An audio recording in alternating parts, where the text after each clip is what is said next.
A movie so bland it left us speechless, featuring a ridiculously unnecessarily twist ending. We watched Lover's Lane. We watched it so you don't have to, so you know what that means. Horror, so bad and scary. Splitting up is never okay. Plot, who needs it? Don't turn on the lights. Cars don't ever start, but that's alright. Running upstairs instead of out the door. Good acting, what do we need that for? Horrible horror, so bad and scary. Enjoy the show, but not really. Greetings, everyone. Welcome to the Valentine's Day episode of Horrible Horror, the podcast where we watch the worst of the worst in horror movies.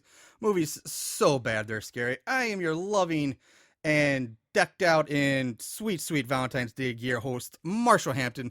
Sitting across from me in a decked out suit, looking all peachy keen, is my co-host, Mr. Aaron Southworth. Marshall, you're so dreamy on this Valentine's Day.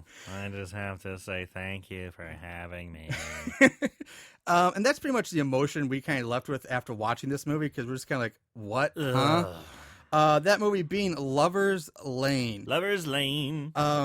Before we get into the movie itself, we're it's Valentine's Day. So it's a romantic weekend. And to celebrate the occasion, we are sitting here with a bottle of sweet revenge red wine to celebrate the occasion. It just fit. So we're going to taste it for the very first time right now. Yeah, so, just to give you an idea of what this looks like, it's just a bottle that says Sweet Revenge. It says Sweet Revenge and then Sweet Red Wine from Michigan. It's not. We it. don't know if it's a Chianti. We don't know Well, if it's a porter. It's a or sweet red. That's what I think that's its type. I think it's going to taste like Night Train. Yeah. I think it's going to Mad taste Dog or something like yeah. that. Clink. Here we go.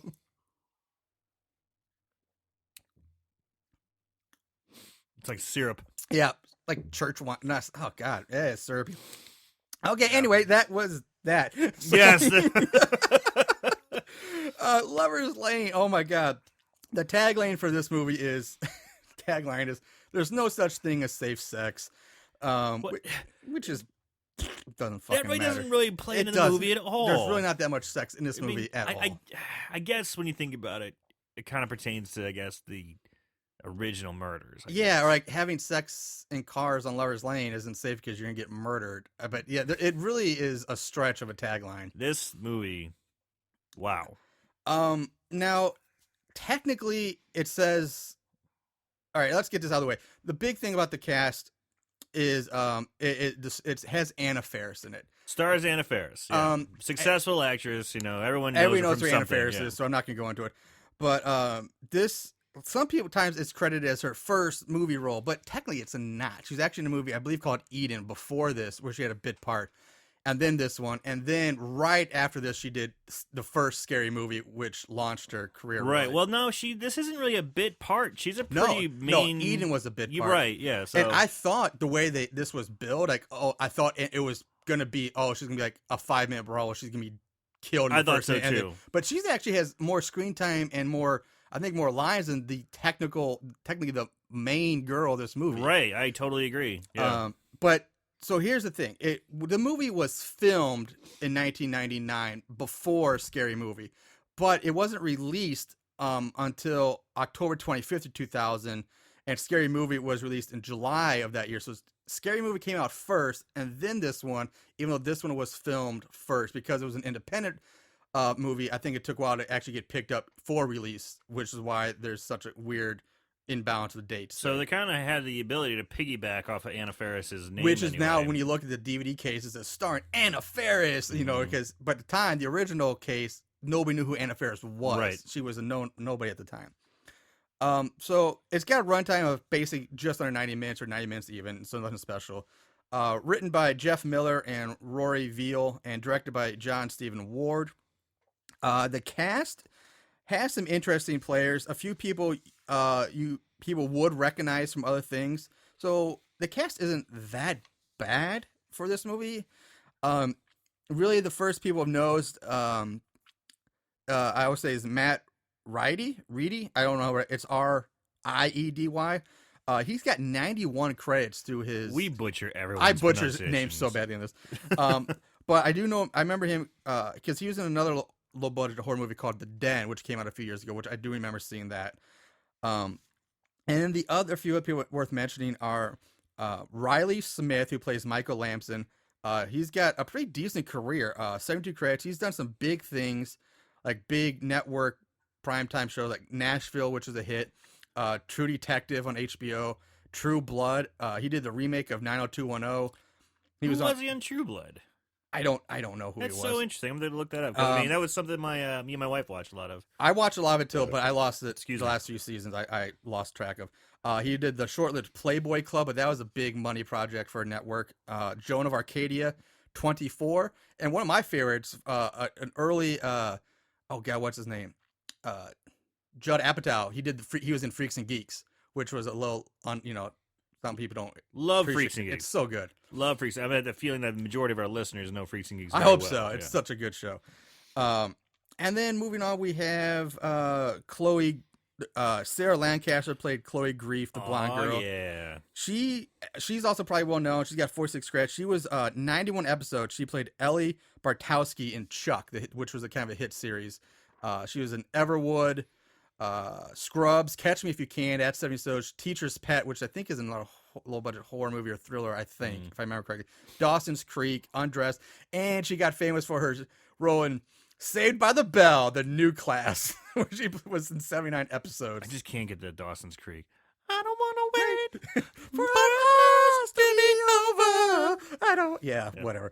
Sorry, that just suddenly sprung into my mind. And then the only other person I'm going to make notice is because the crazy amount of things he did is Richard Sanders, who plays Dr. Jack Grief, 73 credits. But this guy, if you name an early or like 80s sitcom, he was in it. I mean, Charles in Charge, Growing Pains, Night Court, Perry Mason, Married with Children. Hold on. 8 is Enough. Was he in that one? No. If he did, I didn't write it down. I might skip over. Murder, She Wrote. All right. What? Who's the Boss? Newhart, Simon, and WRKP in Cincinnati. So, I mean, that is like an 80s. Wow. Smorgasbord. Yeah. So, all right. That takes care of the opening notes. And we'll move on. Now, the movie proper, it opens like any good Valentine's Day movie should. It opens on Valentine's Day 13 years ago. 13. With two people fucking in a car on Lover's Lane, and we see boobs in the first 30 seconds. So there I'm like, all right. So, yeah, they're making out in Lover's Lane, and because it had Anna Faris in the book, it's like, oh my god, am I seeing Anna Faris side boob? Awesome. No, but some other blonde that squeaks a lot and has a voice similar to it. Yeah. Spoiler alert, there are no Anna Faris boobs in this. Yeah. So another car pulls up behind the car of the banging couple, and they start realizing it's not the cops, and they're like, "Oh shit, oh no, it's not the cops." So fuck it, they go back to making out. So yeah, they're making out. No, stop, making out. No, stop. Until they hear the car door close and somebody get out of the car behind them. Now we see the hook hand from the old urban legends, like the man, the hook, the hook got ripped off. So the girl's like putting her clothes back on, and all of a sudden there's a hook hand flashing in the light. It's like it's seen scraping like the point of the hook along the car's windows, right? And then it just like comes ripping down the canvas convertible top, starts shredding it apart. Was it even a convertible? I guess. I mean, well, it would have had to be to rip through a canvas top. It wasn't going to rip through a metal. Not that easily. Yeah, it's not adamantium. It's not Wolverine's hook. Should have done my research on looking at that and see if it was a thing. Before we get into the search tearing up, though, it was kind of funny because the guy did claim he had blue balls because he stopped making out. He's like, "Oh man, girl, you're gonna give me blue balls." I was like, "Oh, all right." And she goes, "Ew." He's like, "Yeah, ew. They're all big and puffy." And then they started tearing. I was like, this might be fun. Then he starts tearing open the car. The couple spills out. They're running away. He's got his pants around his ankles. Yeah, because she's got her top off, and she keeps tripping and falling over, and he's still trying to pull his pants up. Are they running on a slip and slide? Because they just cannot stay on their feet. It's not wet outside. No. I don't understand, but they fell over like 12 times. Well, I'll give the guy. I'll cut him because his pants around his ankles, trying to run like that. I would say, okay, you might fall pretty easy. The girl has no excuse other than just being a dumb blonde who falls in every other horror movie. Falling over left and right. It was comical that they were falling over so much. Yeah. especially for the short amount of distance they actually ran. 12 feet. Yeah. So they make it to the other car, but when they open the door, the blood-covered body of a shirtless guy just falls out. Roll title card. Mm-hmm. Now, the cop cars and ambulances are now surrounding this lover's lane, and which is like, it's an overlook. It looks over the town, the city, or whatever. And we see another car pulls up to the scene, and inside the car is a father and his little girl who's reading a Valentine's Day card she wrote for her mother. Now, first of all, I'm thinking, what kind of father brings her fucking daughter to a goddamn multiple homicide murder scene? Right. That's what a 4-year-old kid needs to be exposed to. And he's just like, just give me a few minutes, darling. I'll be back. Grant, okay, we find out the father is a cop. He's a deputy at the time. He becomes sheriff later, but he at the time he's a deputy. But still, it's like, don't bring your kid to a murder scene. That's just awful parenting. So the father, he's on his way to, and he stopped by a detective, a guy in a trench coat and like a hat. So he looks like I thought it was a detective, but yeah. He looks like a detective. He looks like Columbo. Yeah, straight up detective style look. Trench coat, hat on, and at a murder scene. Yeah, it's a detective. It's a fucking detective, right?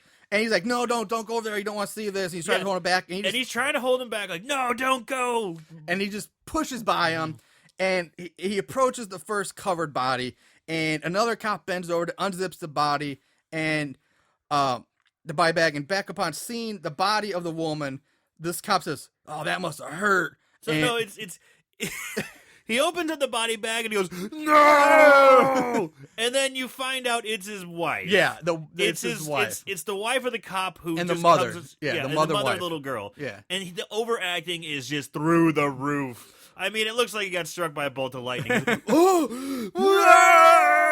then the other cop, like I was just waiting for like a rainstorm to hit him, like rip his shirt off. Like, yeah. The overacting was just off the charts. And then you're right. That deputy just goes, "Wow, that must have hurt." Yep. And it's just like, what? What the fuck is that? Like regardless, like, jeez. One, so that's not even a funny joke. No. And so the cop then like just attacks. The father attacks the dumbass cop, and the detective has to like separate them, and the father goes back to overreacting and crying over his wife. Like it's almost like bad stage acting, just off the charts. He's trying to make sure the people in the back row hear him, and he's just yeah, that's what I'm saying. Yeah, that's kind of a good example. Yeah. I've seen playing that in my days of theater. Yeah. So we basically find out that his wife was having an affair up on Lover's Lane with her lover, who now we assume is the dead shirtless guy who fell out of the car.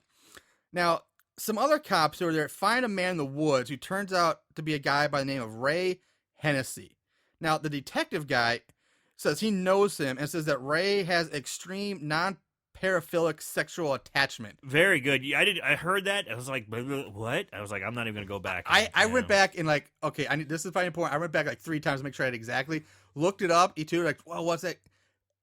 It doesn't really exist. I mean, there's paraphilia, but non-paraphilic sexual attachment is, I don't know.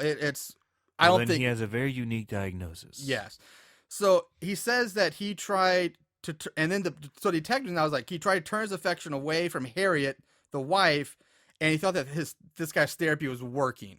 So how is this? It's like, it's fucking weird. So right off the bat, we have a murdered wife, a distraught cop, a detective who turns out to really not be a detective, to be a therapist. Yeah. And I'm like, all within the first like 3 minutes of this scene, or movie, 3 minutes of this movie. Yeah.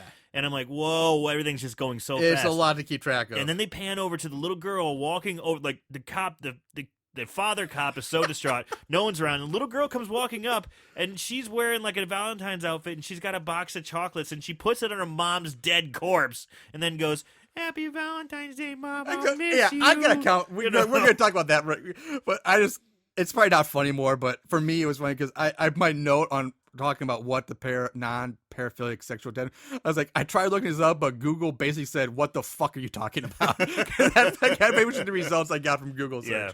So yeah, exactly. So the girl gets out of the car, crosses the yellow crime screen tape, this chaotic scene, just walks right up to a dead body.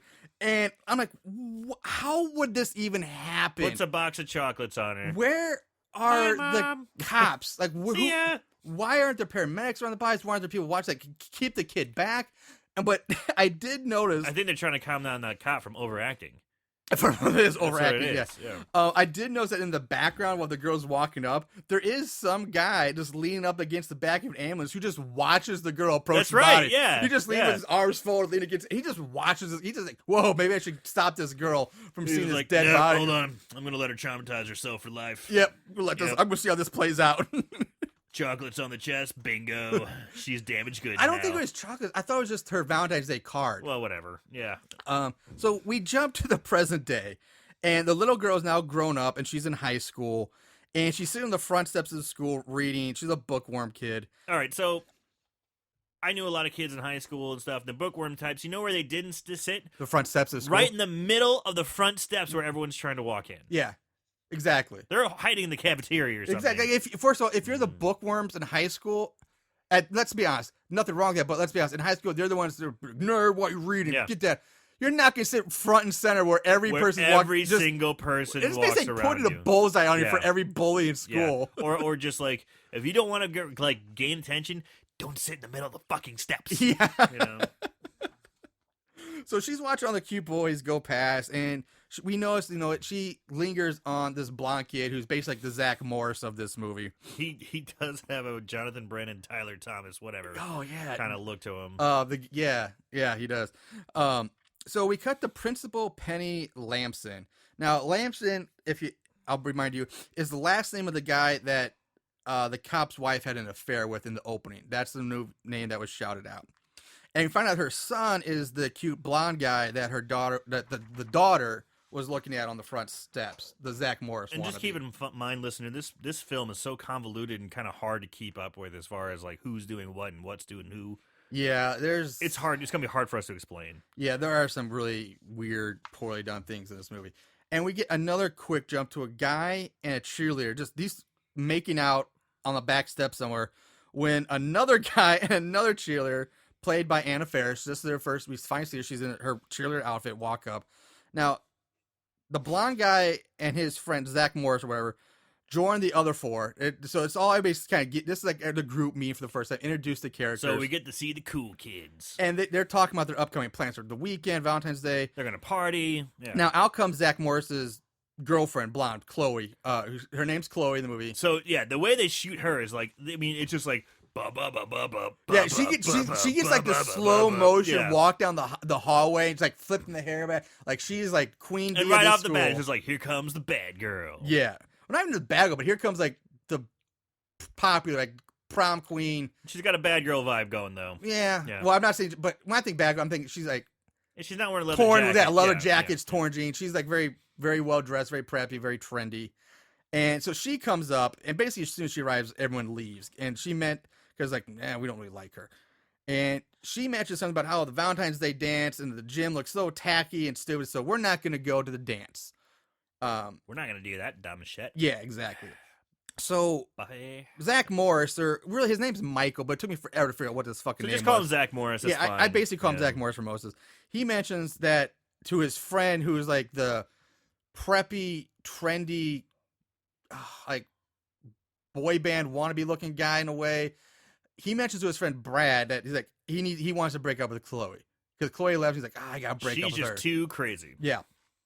So we jump now to Meston State Hospital, where we find out that this is where we found out the man that I thought was the detective in the very opening of the movie, The therapist, is yeah. actually a psychologist therapist at the state mental hospital, which is weird. So first I'm like, why would he even be at this crime scene in the first place before the cops?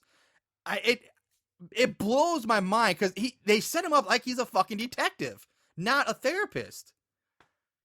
Like, it really, I don't understand why he would be there. Especially because they didn't have a suspect when he first showed. It's not like, oh, we have a suspect, you need to Yeah. come in and check this guy out. I was like, they found the suspect after he was already there. That's true, but I'm going off on a limb here. Maybe it's because it was the deputy's wife, and they wanted him to be there for him. They're brothers. Half brothers. Yeah, whatever. But still, yeah, that comes out later. That they're, yeah, they're half. yeah, that comes out in the wash later on. Anyway, so he's the therapist. We learned his name here is Dr. Grief, spelled Grefe, and that he's Ray Hennessy's doctor. Now, and Ray Hennessy is supposed to be the murderer. Yeah, he's the guy who said like he's the one who murdered everybody. And so this scene, I like this scene. I like the way it was shot.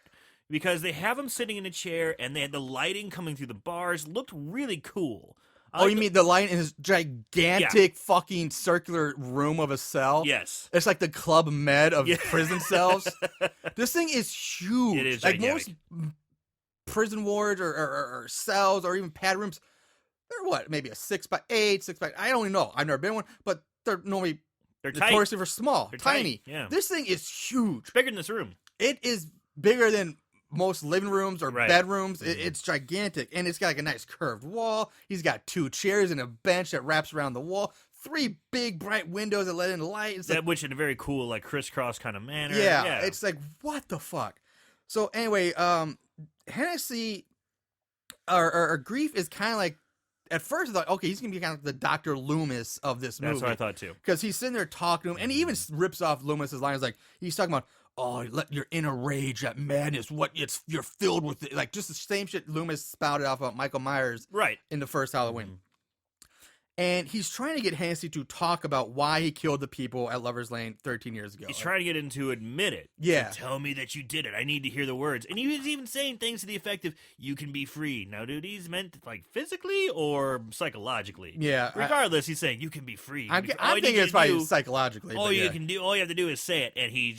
And then you just see him go, rah, and try and lunge. But he doesn't scream. He just lunges. He lunges, and then it's the most anticlimactic lunge ever. Well, he is completely shackled down. But you don't hear that snap of the chain. You just hear him go, ugh. Yeah.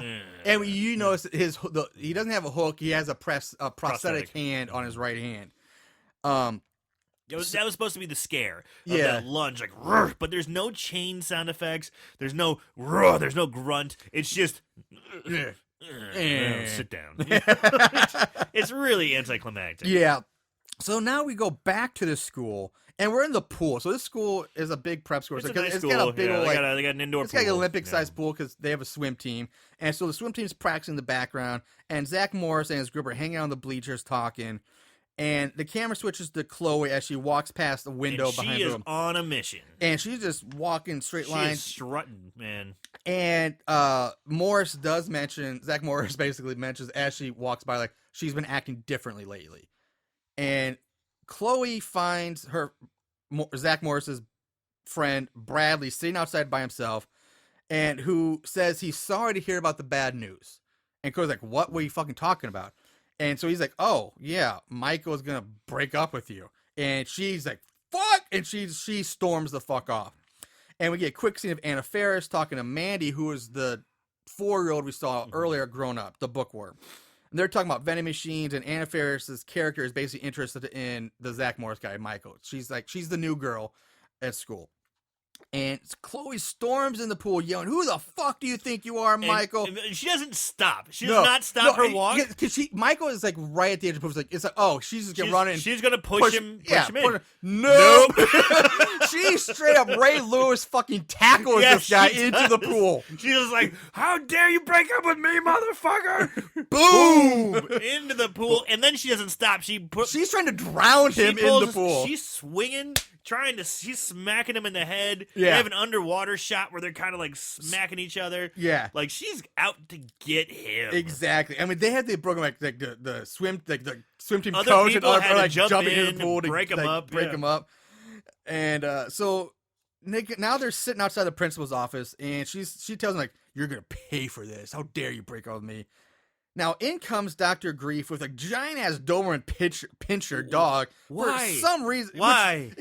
And no one ever mentions this or comments that he's just walking around with this giant dog in a high school. Yeah, it's not a therapy dog. No. It's not a seeing eye dog. It's just a giant beast of a dog. Exactly. It's like, why are you... it makes no sense. And so in the office is Principal Lamson, who was Michael's mother, it was Zach Morris's guy. The new sheriff, which is the cop in Maine, who is now the sheriff of the town, or count or whatever, he's the sheriff. The overacting cop. Yeah, Mandy's dad. And Dr. Grief, who we find out is Chloe's dad.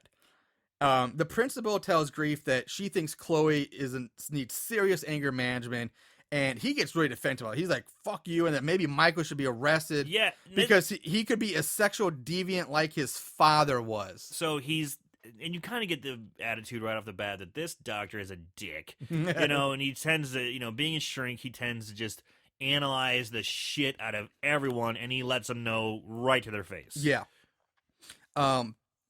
So Penny, the principal says that Chloe's been suspended for a week. Grief leaves, and now we learn that Sheriff Anderson, this is where we learn that the sheriff and Grief are half brothers.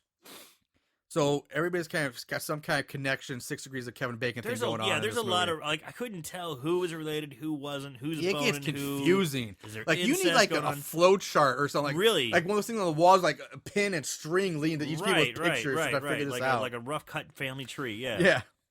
So outside, Janelle, which is Anna Faris's character, is talking with Mandy, and Dr. Grief walks up with his giant fucking dog. And she tells Manny that she's looking more and more like her mother every day. He does it in a real creepy way. Yeah. He like kneels down and gets, oh, you're looking more like your mother every day. And he walks off, and Chloe's found him, and they get into the car and drive off. Little girl, you like older men?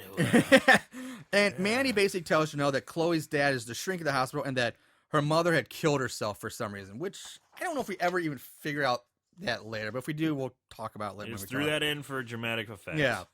Because they're talking about how she's like, Chloe's such a, like, the queen bitch, and she's varsity of the, like, crazy team or something like that. It's the, like, whatever. And this is right. I would mention, like I said earlier, Janelle is the new girl, and she's new to the town, she's new to the school, but somehow she's already on the cheerleading team, which I thought was weird. Like, if you just moved, like, how are you already a cheerleader if you just moved here? It's pretty funny. My wife kind of was watching some of this, and she's just kind of like, I noticed that she wears a cheerleading outfit everywhere. Yeah. She must have been pretty happy that she made the squad. Yeah. She's like, yeah, I was on the cheerleading squad too. Well, There were a few people who wore their cheerleading. Well, I remember in high school there were days like spiriters, like cheerleaders had to wear uniforms to school every like that. They had, like, the whole team did. Like that's not uncommon. But throughout the whole movie, well, which she does. Well, let me I was doing this because this movie's confusing, and I was like, how long does this fucking what's the time span of this movie? And then I realized, because I had to go back and watch it, and I watched it multiple times.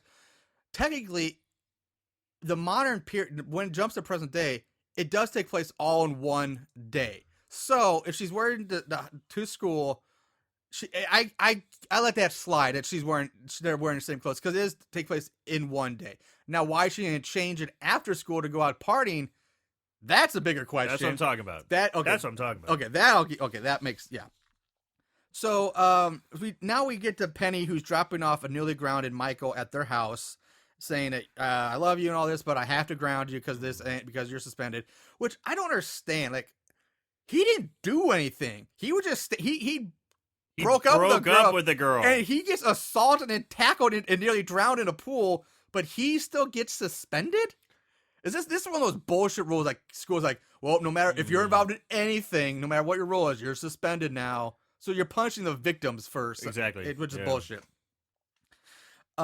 So we go back to the mental hospital, where we find that Dr. Grief is in his office signing copies of his books, Portrait of a Killer. All right, so he's got his office, and in his office is, like, under a glass display case, is a fucking hook. Yeah. How morbid and, like, sick is that? Yeah, it's the hook from the murder weapon from the beginning, which, again, is bullshit, because that was a murder weapon. That would be in an evidence closet somewhere, tucked away in a police station, not sitting in this guy's office. Even if it's not, it's still just, even if it's a replica, it's still a morbid, sick thing. Yeah. It's pretty fucked up. So suddenly this alarm's going off. Alarm goes off. It sounds like a sub is about to die. You know, like really loud. It's just going over and over and over again. And at first, Grief doesn't really care. He's like, at first it's more of an annoyance. He's like, God, what's going on now? So he does go out to see what's happening, and eventually starts speeding up. Like, oh, okay, we gotta go check on Hennessy, and he gets an orderly, and they head to Hennessy's cell. And they find another dead orderly who's, for some reason, left ankle is broken, like a 90-degree angle, which looks weird. Yeah. Like, I don't understand why his ankle is so busted up like that? Because he's bleeding from like the neck or the head. There's blood on his upper body, but like I don't get the ankle. Like why? Maybe that was the actor's trick. He's like, check it out. I got a trick ankle. Yeah, look what I can do. Bloop. And like, ooh, go, Oh, good, keep do that. that. Yeah, do that. He's like, sweet. Yeah. This is my big my big chance. Yeah. 90-degree angle. So- Blah. Basically, in the cell is written on the wall in blood is prison food sucks.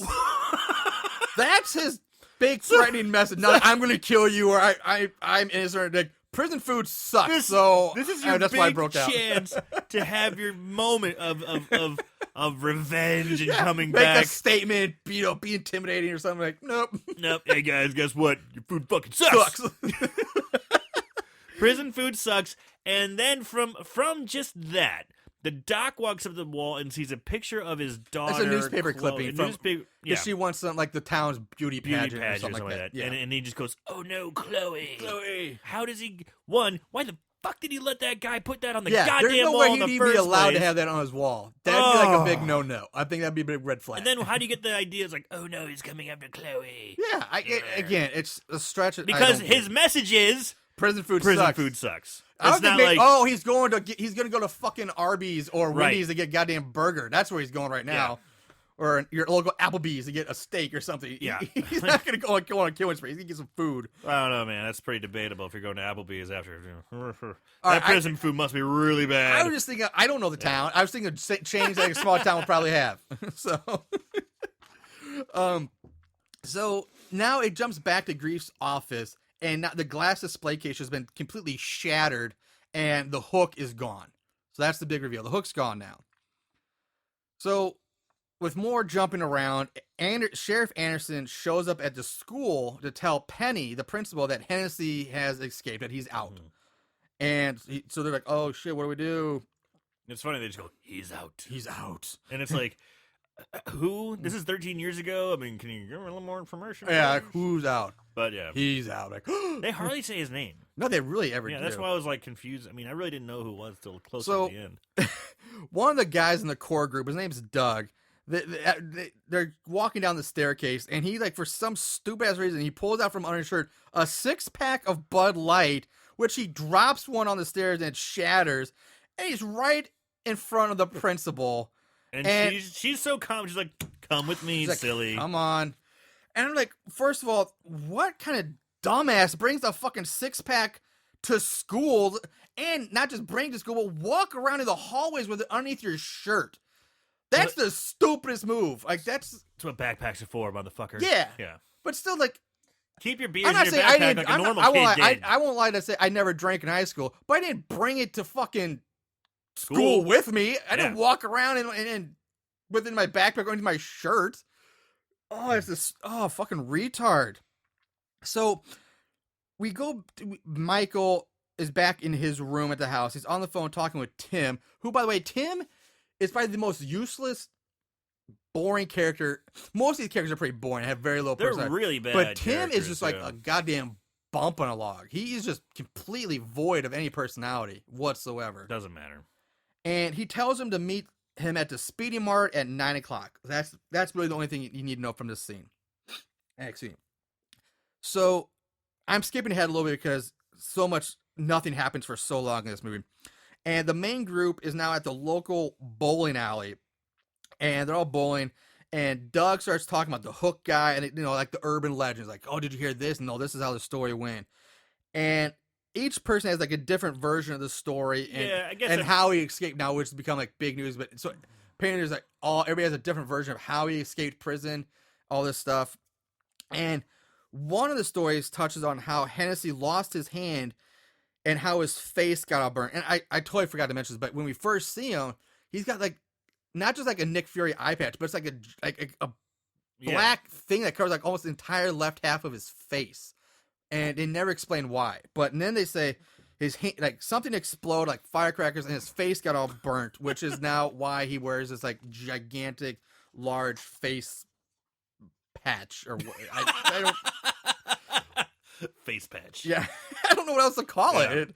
So after that scene, it jumps to the Triple X Root Beer Cafe. Right now, Which is a weird name for like the town like hot dog stand, like The triple Triple X, because that's the big thing. It's like big triple and like three Boom, gigantic boom, X's, boom. like, and then root beer. and this is a real place. Yeah. because it's so big. I mean, they didn't make this. This is No, a that low, had to be probably a real place. Yeah, this is a low budget movie, and they're like, "Sweet, you want to shoot a I mean, movie you here?" see that from row, you're Bam. thinking, oh, that's a porn shop. Yeah, you see that from. You can see that from because the screen, the display is gigantic. It's huge. Yeah.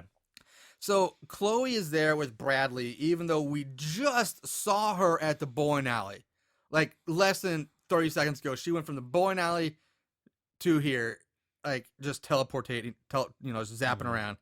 And the two of them are making out in a booth while this perverted, creepy deputy watches on from his own booth.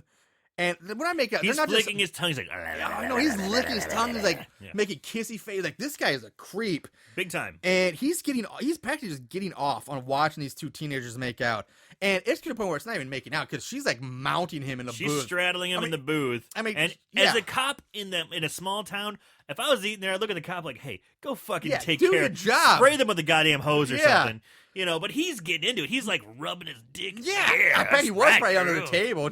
Ugh. And so, even Anderson, like, because Chloe's like, oh, he's not going to do it because my uncle's the sheriff, blah, blah, blah.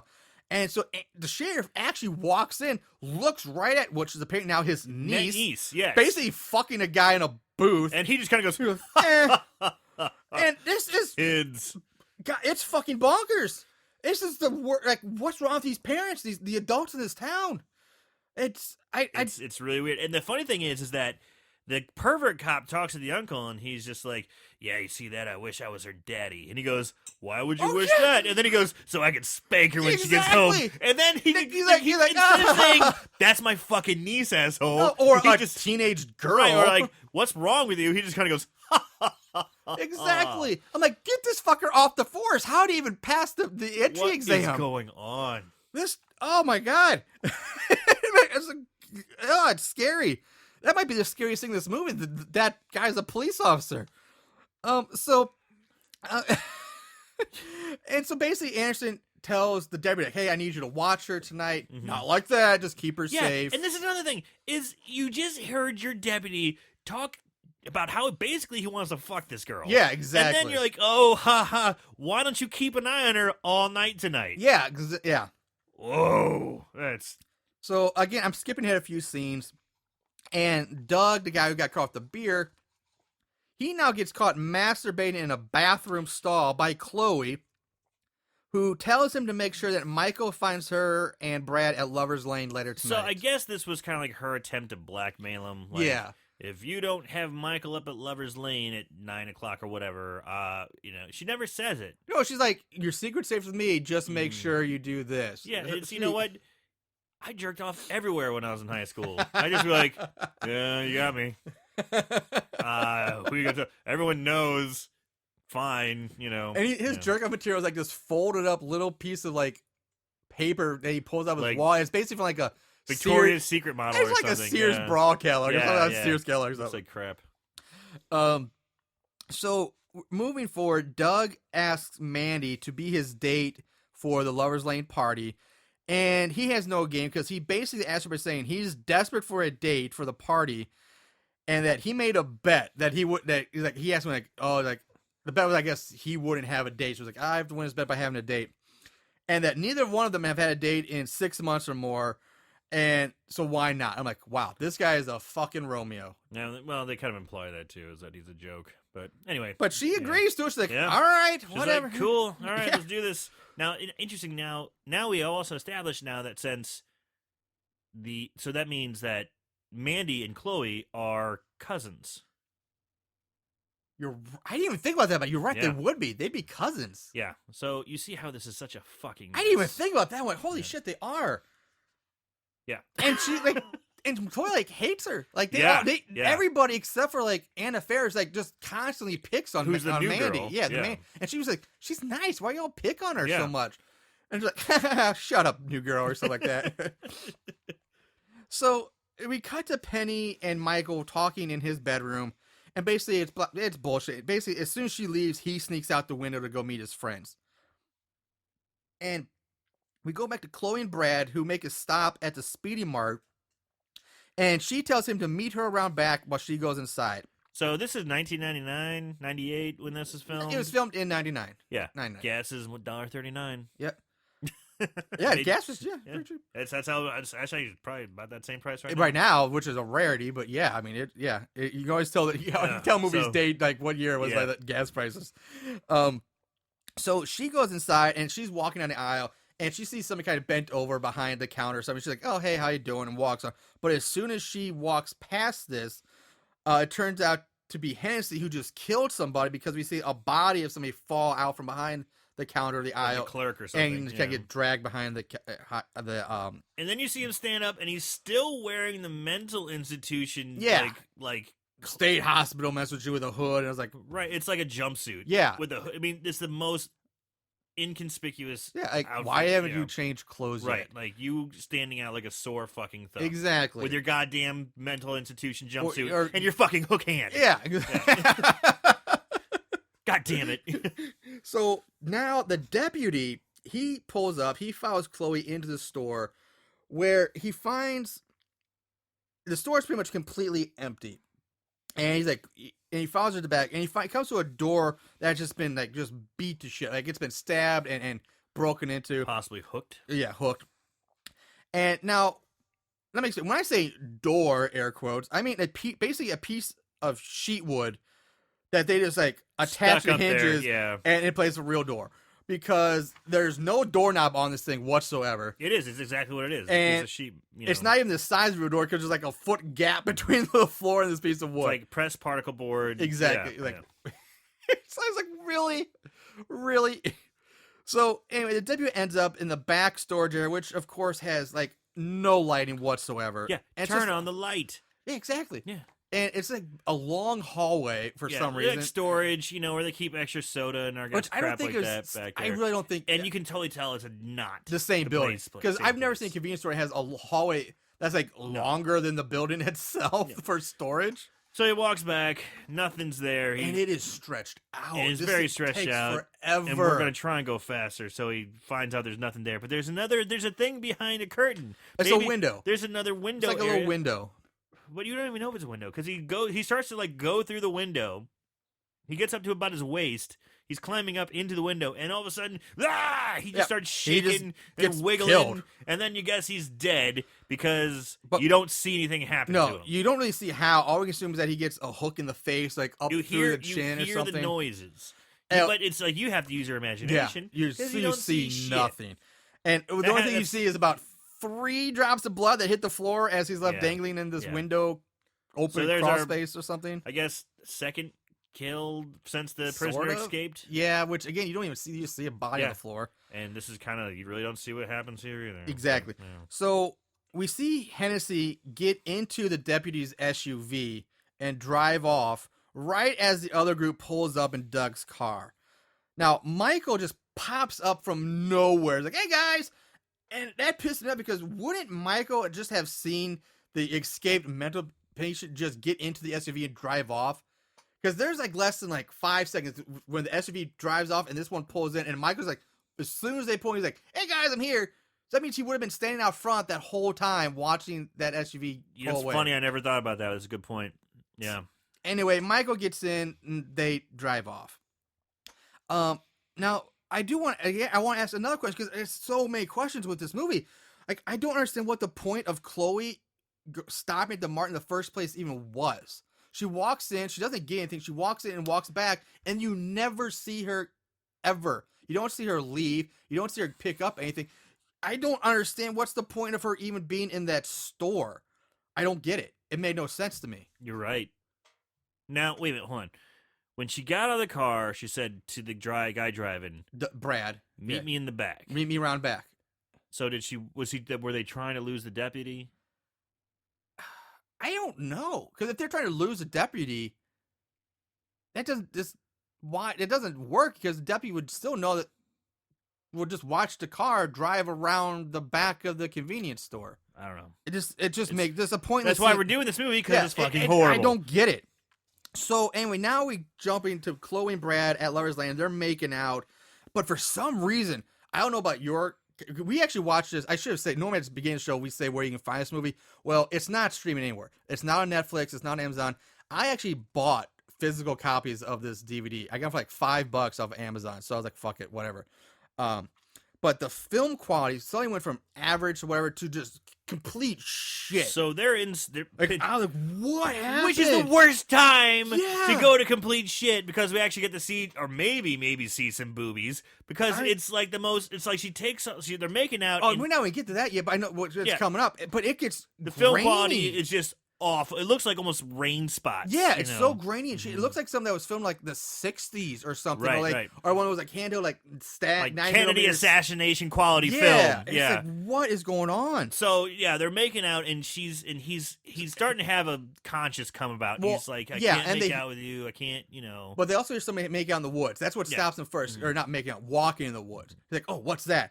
And then he starts. That's when Bradley starts having his second thoughts about banging Chloe.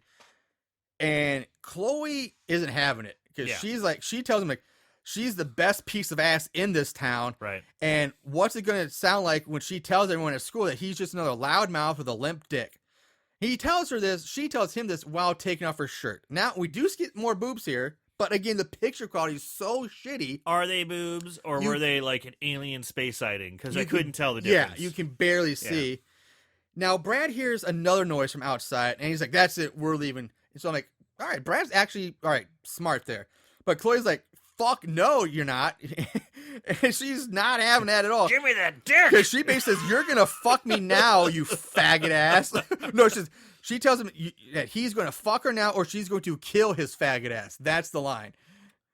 Nothing gets me hard like death threats. Exactly. Yeah. Call me gay and threaten my life. That gets me, gets me going. Come on, girl. So we're back at the sheriff's station, and Penny comes in and tells Anderson that Michael is now missing. And they end up talking a little bit about the spouse's murder from a long time ago and how both of them were being cheated on. But Penny still sort of believed that she was not being cheated on, that her husband, whose name is Ward, was not cheating on her at all. Why? Why carry that torch? Yeah. You know? I don't know. And I don't know. I guess the ending at some point, but Yeah. who fucking knows?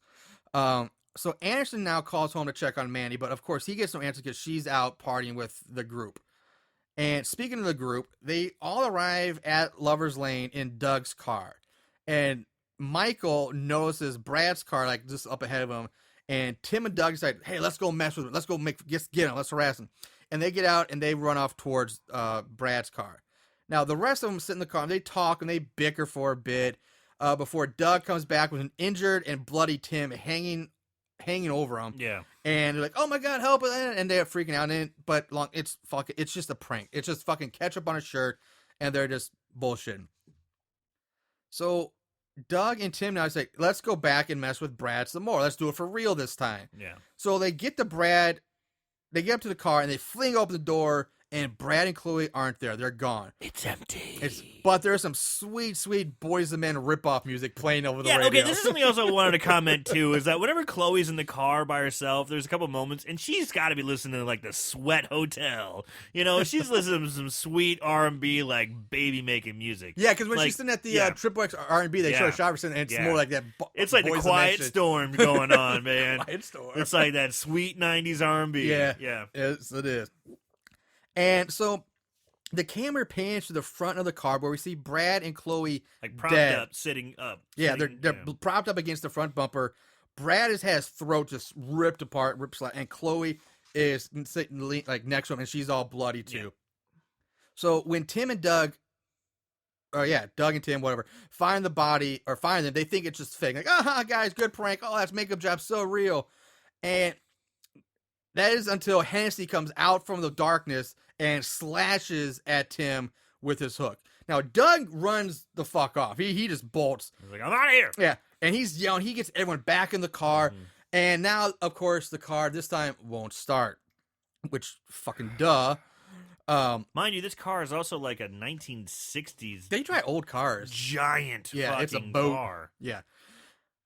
So Tim's body basically gets, like, his face is slammed against one of the windows, and blood Blood's- is pouring out of this guy's mouth. Mouth blood. It looks like he might have a hook in his back. It's real thick, but he might be like propped up with the hook. Can't tell. And Hennessy tries to open the door, but he can't get his hook into the handle. Such a stupid thing. I was like, why? Because this is one of those old-timey door handles where it's like you hold the handle and you have to push the button to open the door. You can't push the button without a thumb. You Just got a a hook. goddamn. He's like, open that door. He's just scratching at Use it. your other hand. Use the hand you have. So they're driving away. They get the car started. They drive away, and they show blatantly he hooks his hook into the handle. Yes, and the car drives off. And the car drives off. So I'm like, okay, he must be dragging him behind. Yeah, or the hook gets ripped off. Rip the like hook the off urban his legend. hand. That urban legend where the hook's just dangling. Well, guess what? Nope. So they're racing off down like the woods through like a dirt road or just through a why wouldn't you field go or back the whatever. way you came? I don't know. Apparently they're driving like through the woods, and they're all Screaming. This seems so annoying because I get it. They're scared, and I'm not arguing that because that would be that's realistic. But this is an independent film, and the sound quality is not great. Everybody's screaming on top of everybody. And it It's just just a sounds like a jumbled mess. It makes your ears bleed. It was Yeah. like, God, shut up. Yeah, it was. I was just like, I don't know if I can watch this, man. Yeah, it's like just mute this scene. Yeah. And And then we So- get to the most anticlimactic crash. yeah, ever. eventually Doug like runs off the dark dirt road, or if it's even a road at all, he just goes off a hill and crashes into bushes. into a tree, like barely a tree, like a shrub. I'm quoting tree, yeah. here. And also, this car is a goddamn tank. Yeah, it is. It's Okay, huge. it's a fucking tank. Like the hood is like 6 feet. It's like 6 feet of hood. and then you see the crash. There's no damage to the No, car. barely. It doesn't. Yeah. Nothing happened. It's like No. it just suddenly stopped, and so they're trying to sell. And everyone's like, "Oh God, I'm so." It's like when you're trying messed to up." park a car and you absolutely pull just that little inch too much and you hit the like little concrete bump, like parking bumper. Yeah, you just boom, Boom. boom. That's about the speed and impact of this And they're crash. selling it like, everyone's getting out. They're all wobbly, holding their heads. Doug's like, I broke my leg. Yeah. I think I broke Now, my leg. before we go any further, I want to. The previous stuff we just talked about, the picture quality went back to normal, but now as soon as they hit that crash, during that crash, it went real shitty again. So the picture quality was like going back and forth between. I'm not gonna say good because I don't think it's ever good, but you're decent, normal to this really shitty, grainy grindhouse look, just with no notes, no reason, just back and forth. I don't get what's happening or why that happened. But yeah, you mentioned Doug's leg is apparently broken in the crash. From a 5 mile an hour, Yeah. 5 mile per hour impact. Yeah. So, but they manage to get him out of the car, and Janelle takes Doug, and they hobble off or run off towards the farmhouse. And this is what I don't understand either. Why did they all separated? Well, at first I thought so too, but it's not really. Doug and Janelle get out first, and they leave first. To go, and they all like get to the farmhouse, so they leave first. And then Cindy, who is again a pointless character we haven't even mentioned yet, but she's Tim's girlfriend. Yeah. She for some reason thinks Tim's still alive. I mean, she's like, I want to be with him, and she wants to like run off to be with him, but Michael's like, no, he's fucking dead. Even Stop we just it. saw him get Go fucking hooked and Follow them. So she runs after Doug and Janelle. So she does head off in the same direction, at least from camera angle. And then Michael and Mandy are arguing over a fucking flashlight when we hear a scream in the direction that the others just ran off in. And that's it. It cuts to Penny and Sheriff again, this Anderson. scene is so chaotic. Yeah. Everyone's screaming at each other. Ugh.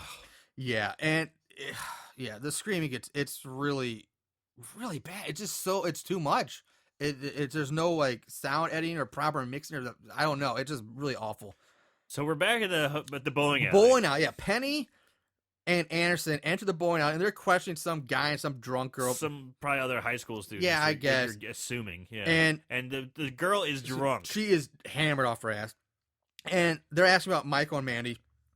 And they tell Penny and Anderson that, they're up at Lover's Lane, and why don't you just call their cell phones? But the drunk girl says, you might want to wait because Michael is probably getting laid right now. And when she says that, the principal gets, I don't know. She doesn't appreciate saying my son's getting laid right now.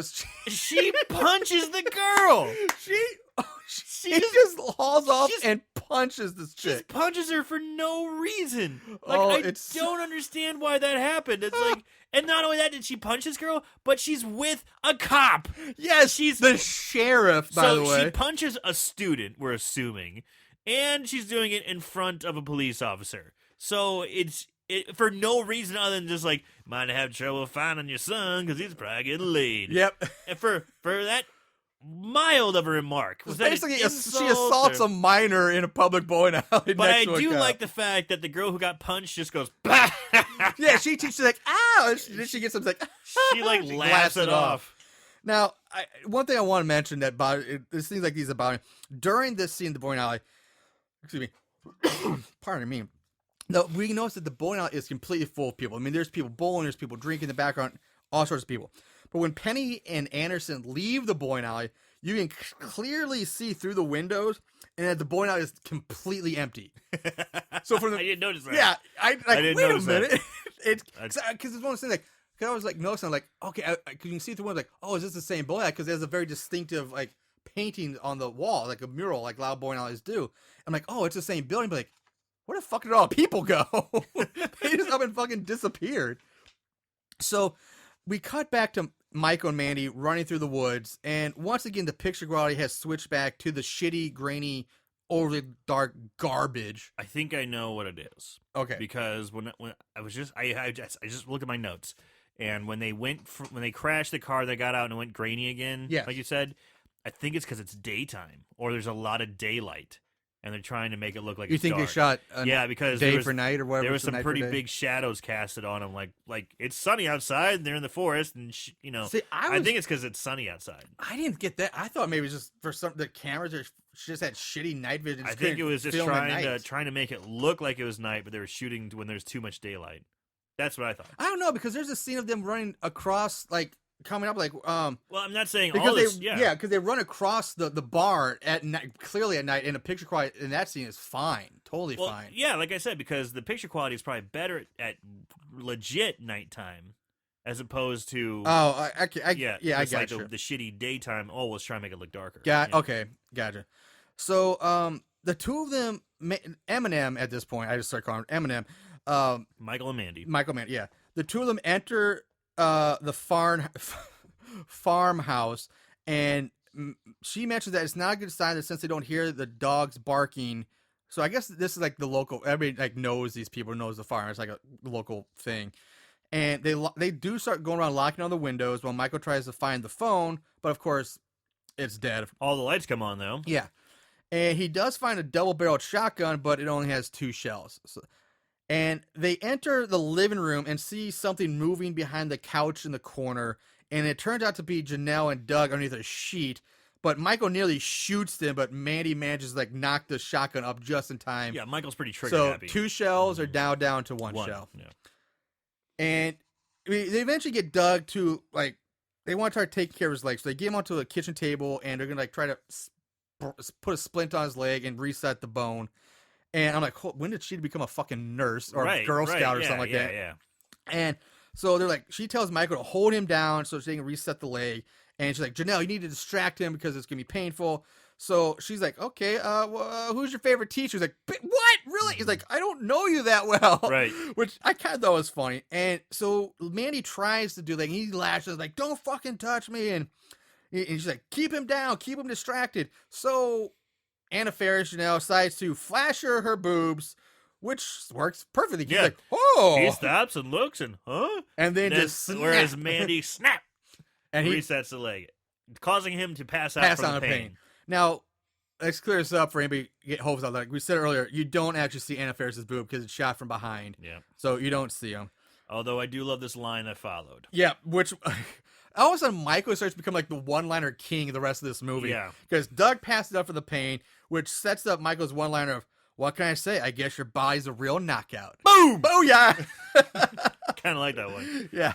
So now Anderson and Penny pull up to Dr. Grief's house, but no one's home. They don't find anybody.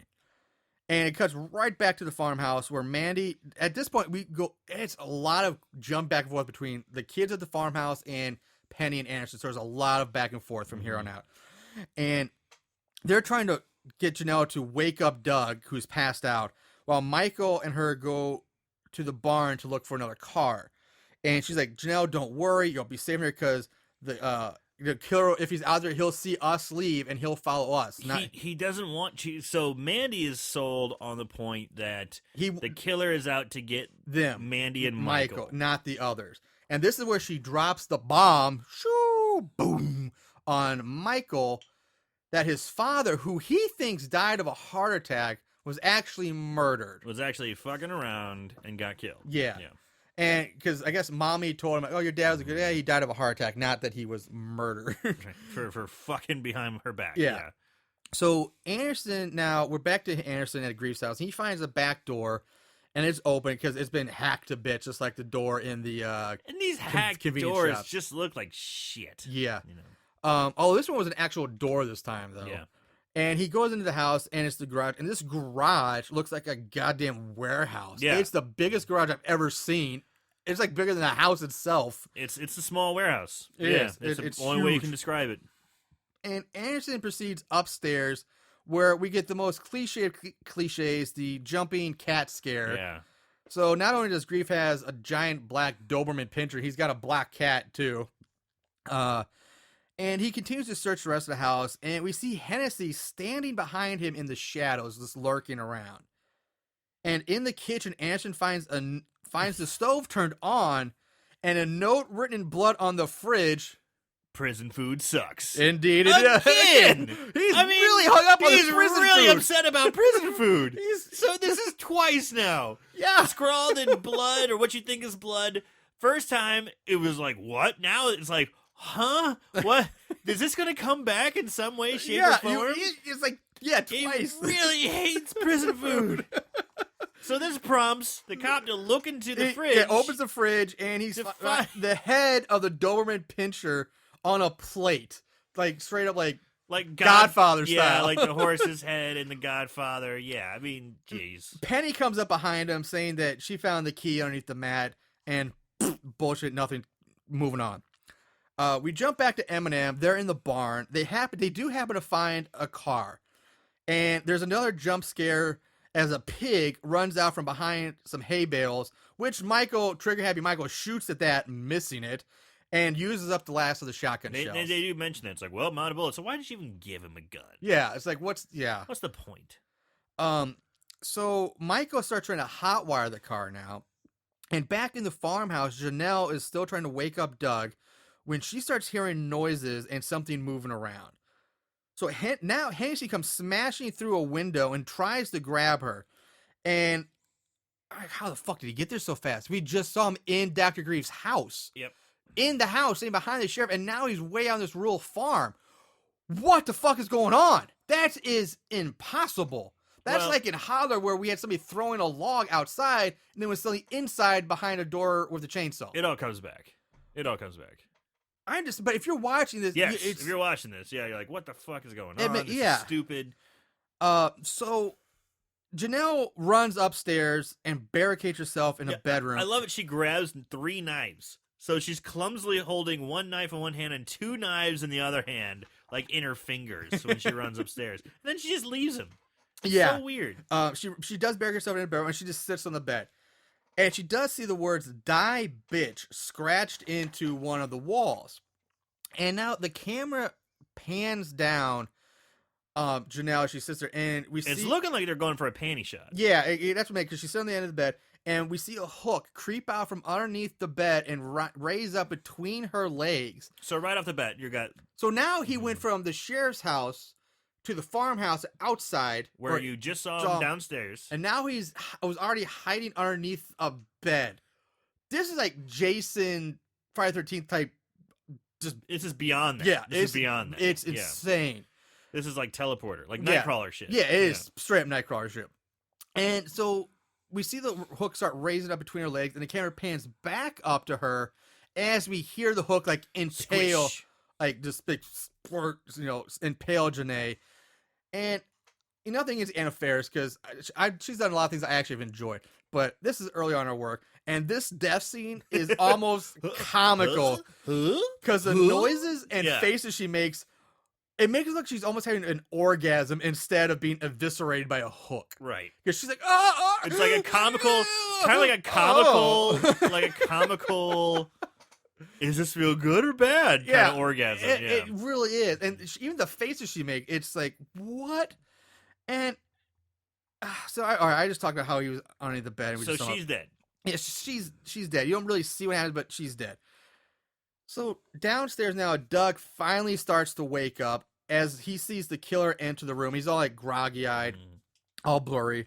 And the killer's standing over a groggy Doug, and he starts to run the hook over Doug, like just like kind of seductively. yeah, very seductively. And he's like, Doug's like, I didn't do anything. I don't know. I didn't do it. I just wanted to get laid. And now the killer runs the hook along his waistline of his pants. And again, here the actor, the guy who plays Doug, again comes across more aroused. Yeah. Than, he goes, than, I didn't know it'd be like this. and orgasmic Yeah. than being scared for his life. He's like, oh God, I just want to, Yeah. it's, what is going on? We just went from, okay, trying to be a seriously scary movie to, we just traveled in the world of fucking Are slapstick. we going softcore here? Yeah, What's it's like, going on? what is going Yeah. on? And so the killer then stabs Doug. I guess he got the knives from that Janelle had, because he stabs Doug in the thigh with one knife. Then Rubs his wiener with the hook a little bit, Yeah. and then stabs his other one. Then stabs him in the Yeah. other thigh. And that's it. And that's it. That's all you see. And then we cut back to Eminem in the car in the barn, and the killer enters the barn and starts walking slowly towards the car. Michael gets the car started just in time, but the killer seems to have vanished. So at this point, no fucking surprise there. This guy can just disappear. Yeah. He starts to drive. Michael starts to drive the car out of the barn, and when he finally turns the headlights on, he sees at the last Sydney impaled and propped up on 2 pitchforks, just in time to run her over, killing her. And the car smashes through the barn doors or the side of the barn. I don't know. Yeah. It had to be the doors. Again, giant old car. Yeah, big old car. Like from the 70s. I guess, when you're independent, you can get old shitty cars cheaper. I guess so. Especially we can just run them through barns and supposedly into trees. You couldn't do that with a 1999 Hyundai. No. So Eminem go back into the farmhouse to look for Doug and Janelle. They get Doug and Janelle yeah. like, we're out of here. Yeah. So they immediately find Doug dead on the table. And this is what, like we just mentioned, I don't fully understand how Doug is supposed to have died. Yes, he had both legs stabbed and a broken leg, but that wouldn't kill you. I mean, you could maybe bleed out if you hit the femoral artery. But we talked about that in Alice in Murderland. We talked about the femoral artery. But he got stabbed in his thighs. Correct. He did get stabbed in the thighs. the- And I just don't think he'd bleed out. In Not time. that fast, No because way. they just it was like less than 5 minutes. Yeah. Like, so anyway, he's dead. I just call it lazy ass bullshit on this because there's no other wounds on him. There's nothing. Yeah. It's just, he's just And dead. we didn't see him get anything else happen to No, him. Kerry never doesn't cut his throat, doesn't slash Stabs him the up. legs, that's And when it. they come running in to see his body's completely fine except for the Doesn't- yeah. knives sticking out of him. So like, oh, he's dead. He might just be passed out for the pain again. Yeah, but they like, oh, he's dead. Mandy runs upstairs to get like Janelle, and she finds Janelle dead on the bed. And we see the killer jam a door with like a pitchfork. He wedges it in there, trapping them. It's the front door, I believe. And then Hennessy comes crashing through a door, like the front door, which is like mostly glass, like a glass front door. So, yeah, but they pan back, and it's not a glass front door. It's a wooden door with like glass on the top half. Yeah, it's not a complete. How glass the hell door. did he get in? They didn't show him like jump in or smash you. I mean, he'd have to jump. And if that's the door he wedged, it certainly wasn't the same door he wedged with a pitchfork because that was all wooden. He would have to jump like 3 feet or so and smash you and just like parkour in, like jump and cannonball through, Right, exactly. and then land on his feet. Exactly. Which he didn't do. They didn't show. They just showed him smash glass, and then he's inside the house. Yeah. And and at this point, Michael grabs a baseball bat from somewhere, and he just whacks starts Hennessy wailing in the on him. bar. He just hits him in the balls, just straight right in the balls, and which causes Hennessy to fall back out through the door. And Michael spurts out another one-liner, "Line drive, bitch." Yep. So That was a golf club he grabbed. and but- then at first I thought so too, but then he says line drive. So if a line drive is a baseball term, not that's a golf true, term. but maybe he just doesn't know shit about sports. That's true. Yeah. Anyway, Who knows? And then he drops the fucking sure, bat sure, yeah. as he and Manny run to the kitchen. Why? What? Why? I don't. I don't understand the logic of this. Why? You've already wasted your shotgun shells. You dropped the shotgun, which you could have used as a clubbing weapon eventually, and now you have a baseball bat and a killer with a hook trying to kill you, and you drop it? And you had him on the ropes. You Yeah. just knocked him. You could have finished. You could have walked him out there and bashed him over the head with it. Open the door and keep going. Yeah, but no, he drops it and they leave. Sure. Like, ah! So in the kitchen, they try to block the door as Hennessy starts. And Hennessy starts chopping down the door, and it's taking him forever. Well, it is a fucking hook, not an axe. I know, it's the stupidest thing. It's the least scary, like, murder weapon, I guess. You know, it's just this hook. It's like, He would have better luck just like kicking it with his feet. Like, I know. Trying just to kick the door down. So why are you hooking it? They're trying to block the door. Slowly chipping wood away. Exactly. It's going to take you a while, slowly man. chipping away. And Mandy finds the bodies of the dead farmers in the pantry where she went to go get a chair to use as to jam the door handle.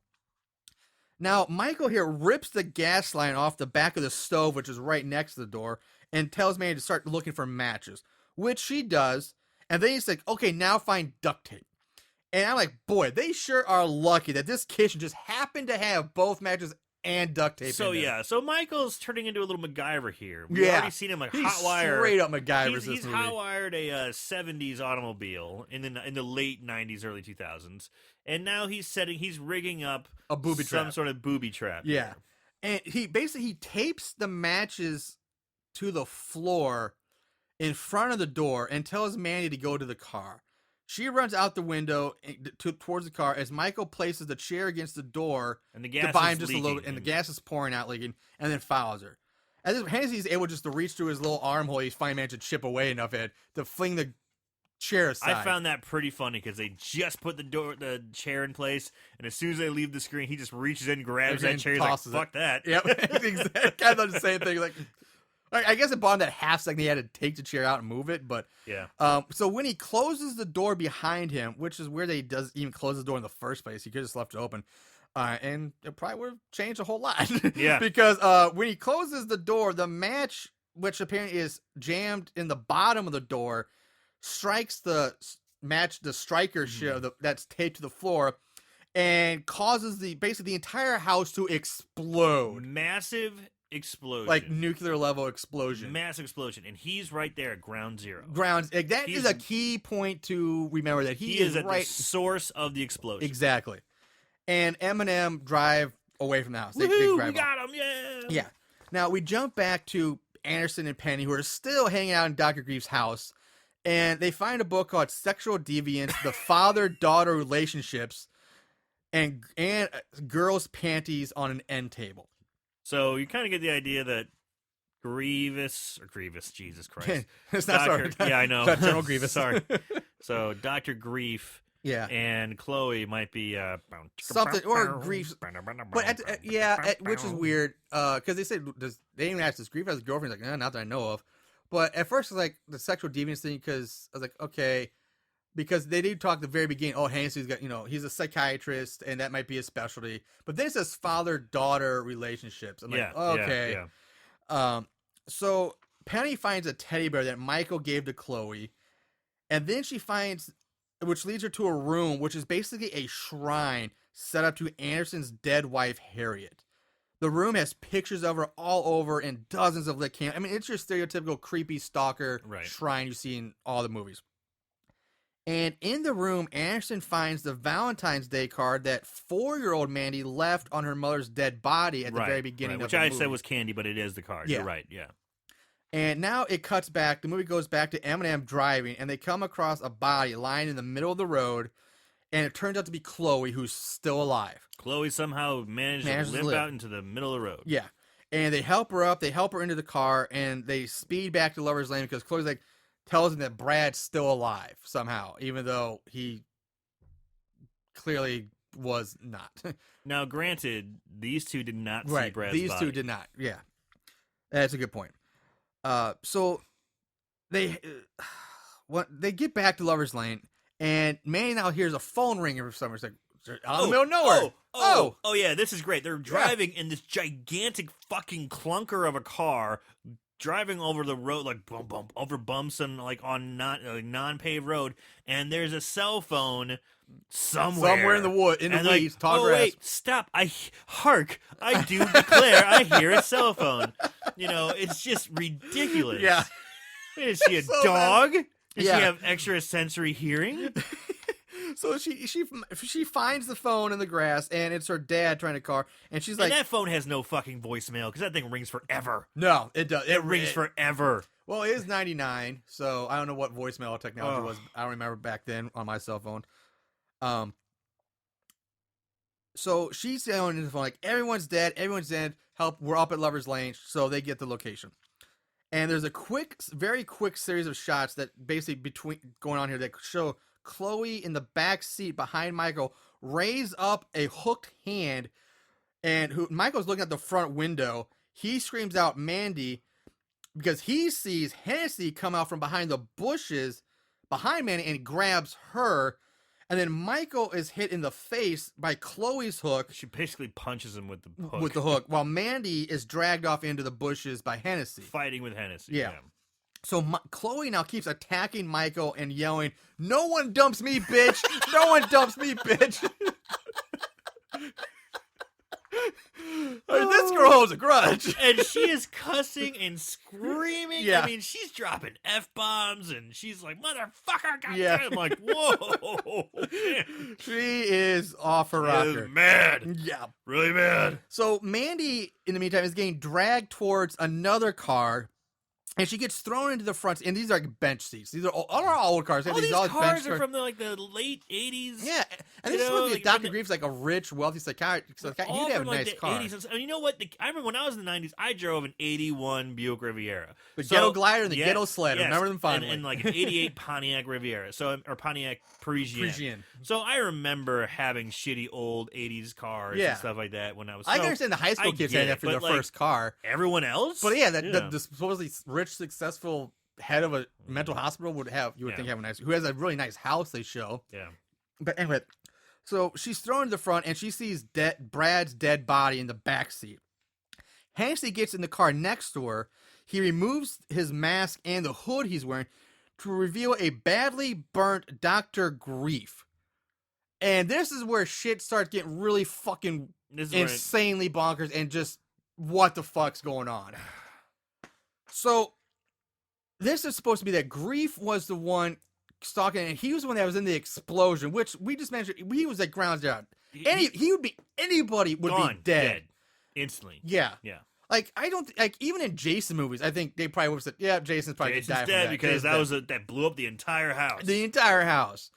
But yeah, so Grief is now there. He's got a hook hand. And he's got sunburns. Yeah. But he's still getting around for pretty ground well. zero. Yeah. I mean, it's burnt, but not like, he should be missing like half of his fucking face. He should be missing limbs. Yeah. he should be in pieces. Exactly. So during all these following scenes, it gets me because it goes from one scene to a back and forth really fast. So we have Mandy and Dr. Grief and Chloe and Michael fighting in their car, and Dr. Grief tells Mandy that he thinks she is beautiful and that she looks so much like her mother. And she says, and then Mandy's like, "You killed my mother." And Grief replies by saying it was his fault, that he interrupted him, and by saying him, it was Hennessy's fault. It was Hennessy's fault because he interrupted him, that he was trying to make her mother see how he, being Grief, felt about her, but she wouldn't listen.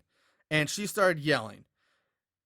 Now, it wasn't Hennessy, it was Ward Larson. Ward Larson comes in, but he's like, hey, Grief's like, oh, I had to take care of him because he interrupted me.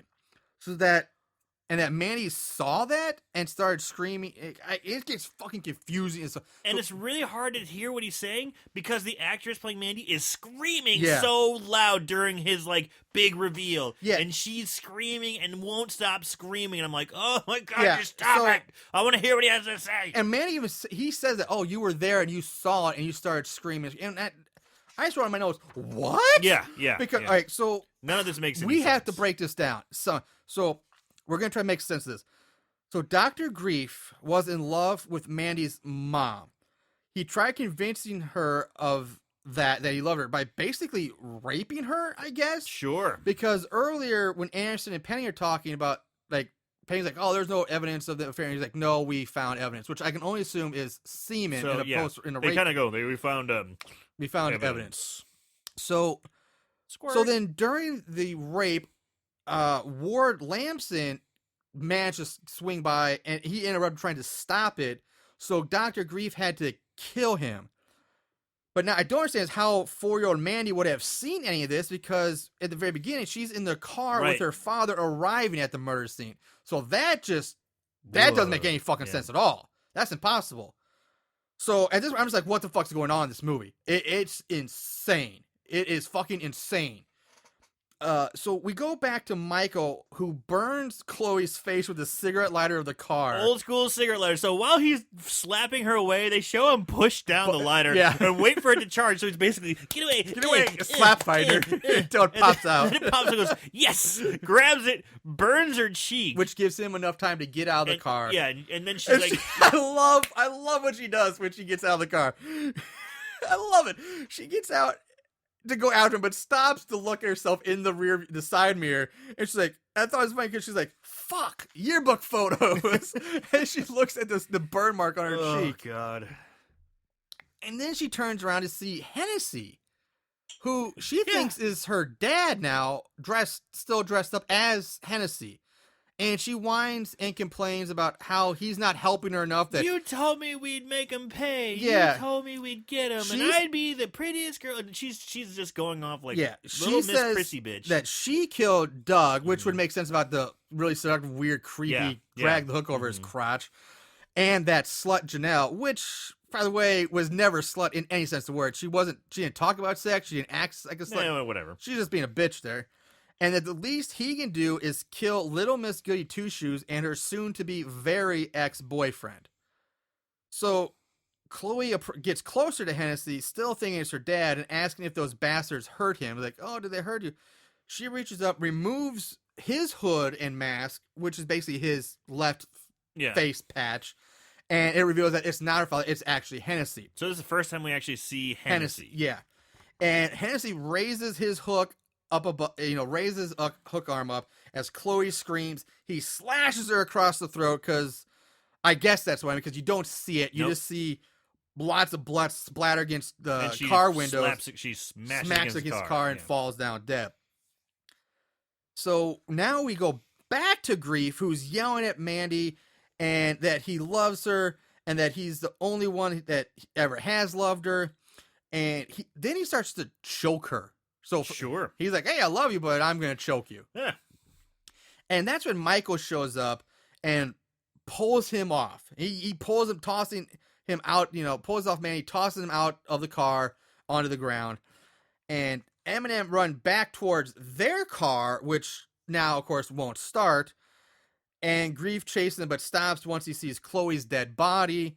Instead of continuing to run away like they should, Eminem stop and watch as Grief cries and mourns over his daughter. You're like, oh, she's dead. What? Why stop? Just fucking run. No, just keep going. Book it. But because this only lasts for a few moments, because he gets enraged and advances towards him, hook raised. Michael steps up he's like, I got this. He's gonna be Mr. Hero. He's gonna step up and fight him. Nope. No, he just gets bitched. He gets backhanded across the face by the hook, and he gets sent flying to the ground.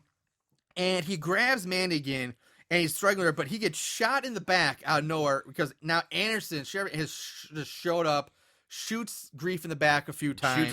Shoots him dead.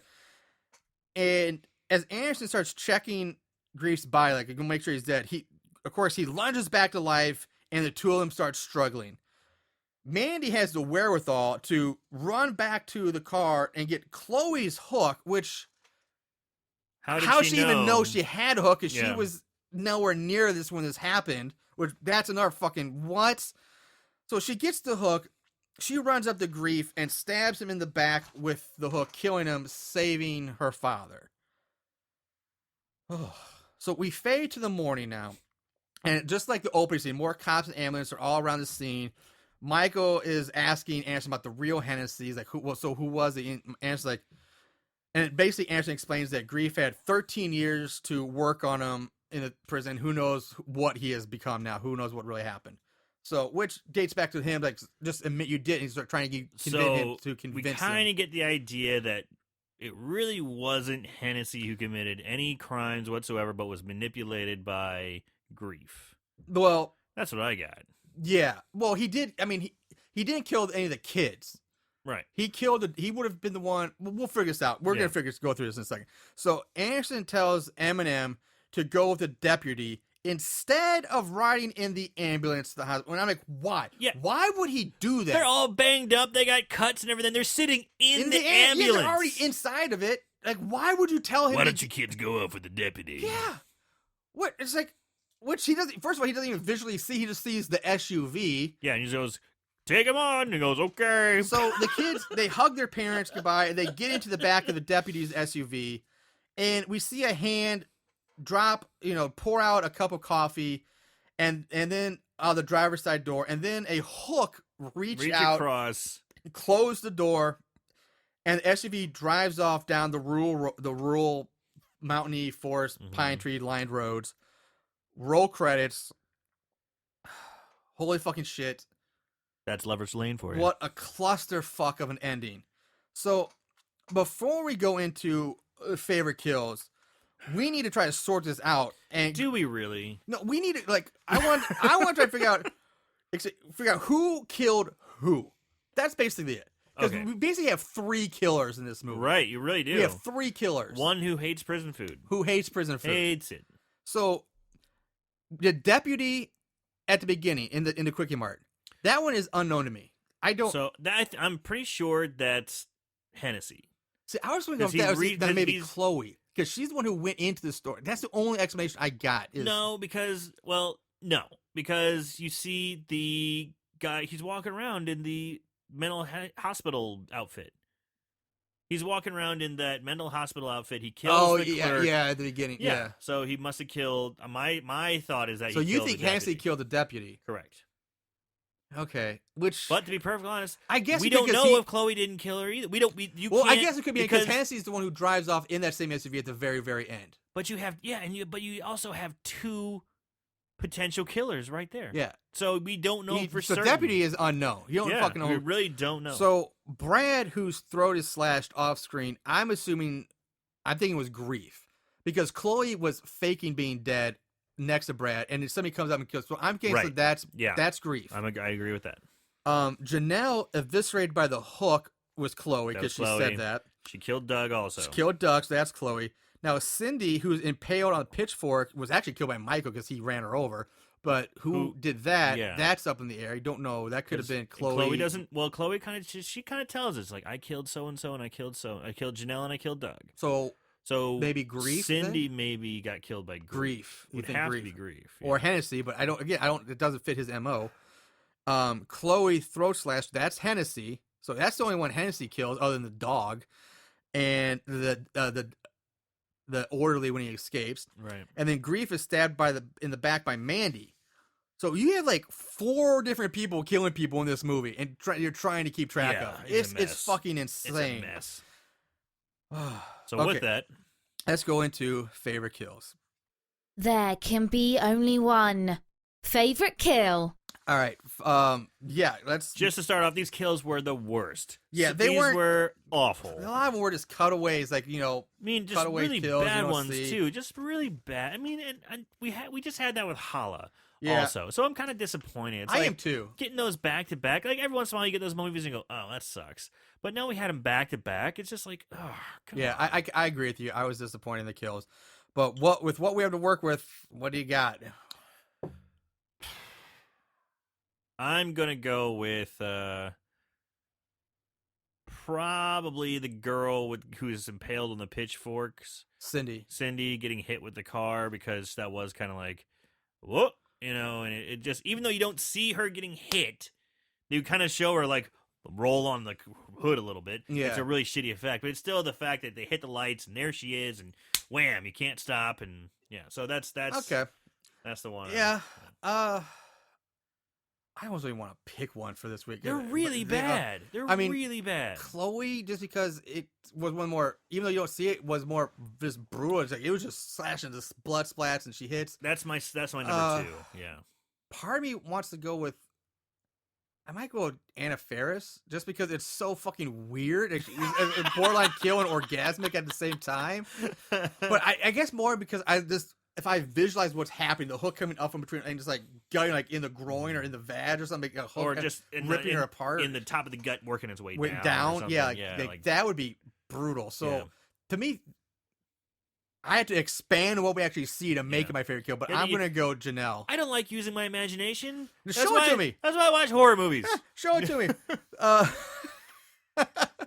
So moving on, we're gonna bring up the odds and the ends. Not only did they watch these films, they researched them too.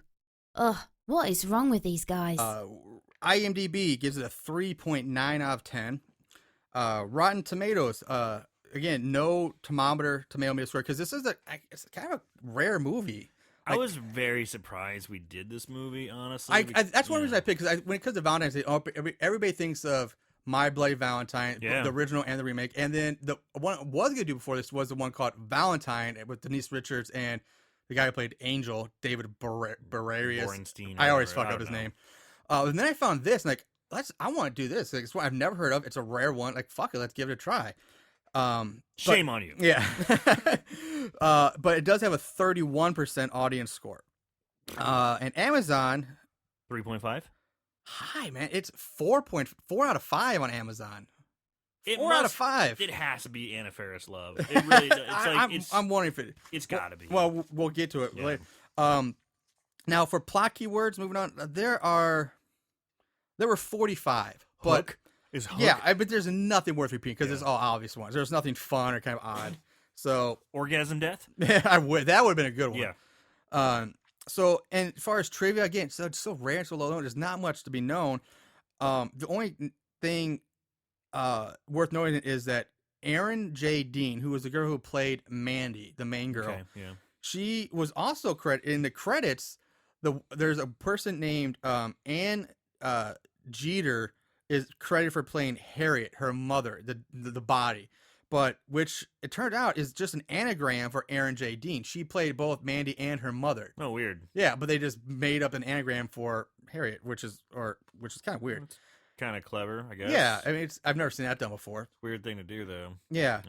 And then this again, a lot of people think of her as Anna Faris. She did technically make this movie before Scary Movie, but Scary Movie got released first. Right. So there's some confusion with that. And that's it for trivia. There's really not much on this movie. Moving on to budget game. Sadly, no budget information again because it's so rare. It's so low to find. Wow. But there are 5-star reviews. These special movies have a place in these special people's hearts. 5-star reviews. So moving into the 5-star reviews, we have Spencer Wolf. Okay, so Lover's Lane is really low budget, but it is still really good and fun to watch. And what's with the whole is the daughter sleeping with daddy incest thing. Of course, it's also interesting to see Anna Faris in her first released movie, which is not true. Wow, this has come a long way, or she has come a long way. And where is the sequel? There should have been a sequel. Definitely 4+ stars in the low budget slasher category. 5 stars. Should have been a sequel. Yeah, really? Go to hell and die, Wolf. Just because I guess Hennessy drives off the 2 kids. To me, fuck that. They don't need a sequel. He kills the kid. That's all I need to know. Oh, he killed himself too. Yeah, drives him off a cliff. Who knows? Maybe go get some nice little something to eat once. Yeah, get some prison food. Get that prison food out of your system. And then from BRDN, it's so cheesy, it's good. The only reason I ordered this movie was because the movie starred Anna Faris from House Bunny.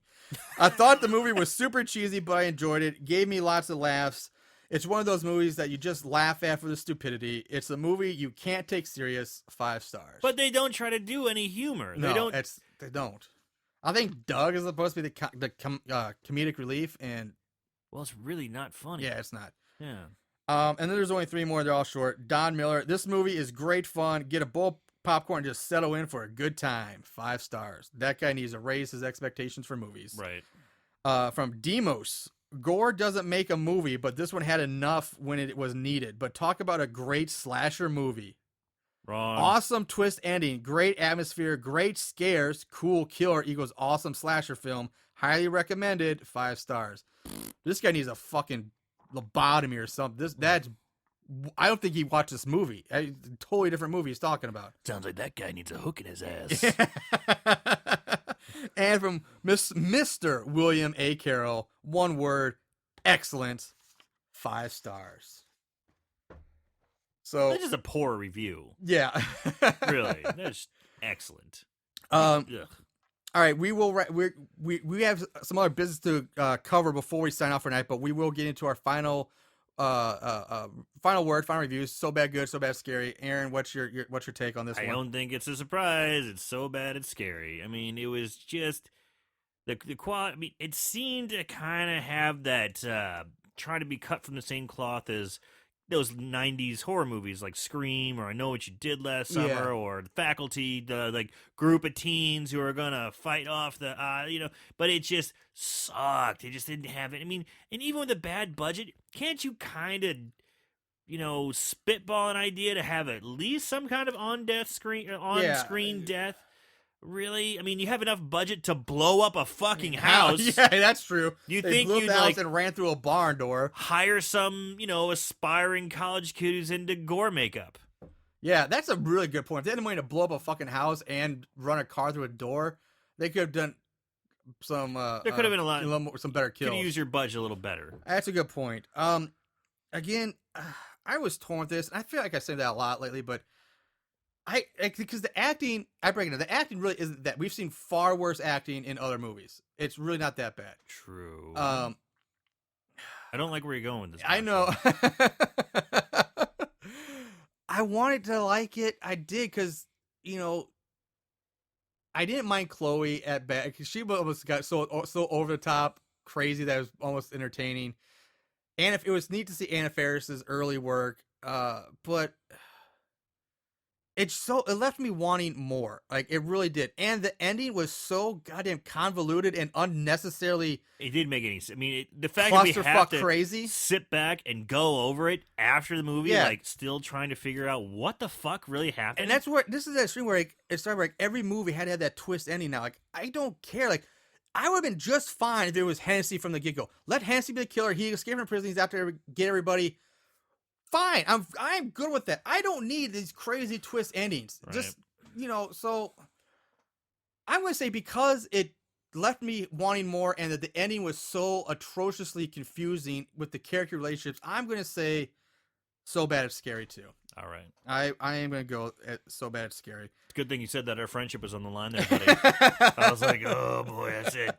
I can't do this anymore. All right, so let's wrap up our final business because if you've been following us for a while, you know that we are in the midst of our horrible horror March movie madness, and we just wrapped up our second week of round 1 matchups. So moving on to round number 2, in the matchup of After School Massacre versus Night of the Dead, we have After School Massacre moving on. And then we had Friday the 13th, A New Beginning, or Part 5, taking on Blood Valley, Seed Revenge, and in a complete slaughter, Yeah. we had Blood Valley moving on. That was no surprise.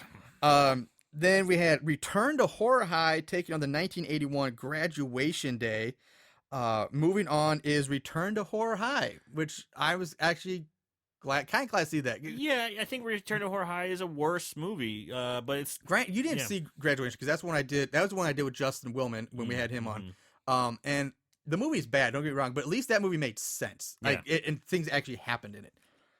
Now here's where we need to figure this out because we actually have a tie. Bum, ba, ba, ba. We have a tie between Houses That October Built and Demonic, also known as Forest of the Damned.